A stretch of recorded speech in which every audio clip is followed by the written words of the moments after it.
हमर जान लेके जान कहवा चल गइलू जान हो। हमर जान लेके जान कहवा चल गइलू जान हो। माटी में मिला दिहलू सारा अरमान हो। प्रीत में हमके दगा दिहलू तू दिल के दर्द बढ़ा के।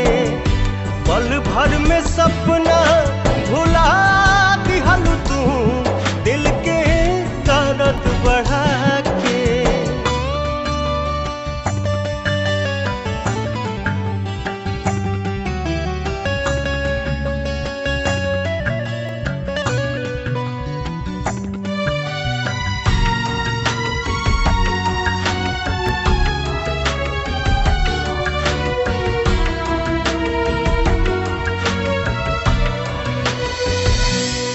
छीन लिहलू तू चैना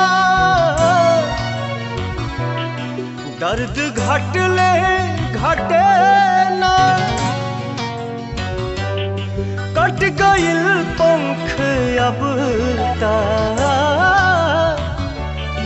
ना उड़ी मन के मैना।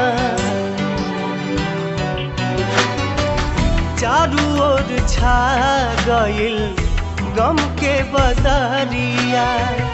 सूझे न रहिया सगरो पसरल अन्हरिया। न जाने कैसन सजा दिहलू तू दिल के दर्द बढ़ा के।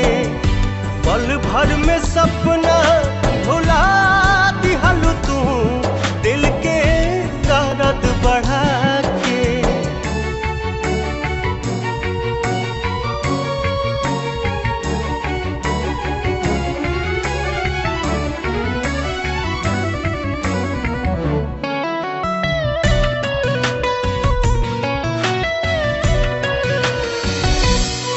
रह गइल अब का बाकी दर्द हो गइल साथी। दिल जे तुर ले के कैसे दिल दी माफी।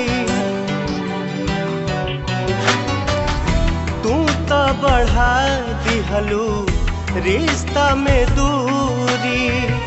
शायद ही तोहरा खातिर रहे जरूरी। आस के दिया ना बुता दिहलू तू दिल के दर्द बढ़ा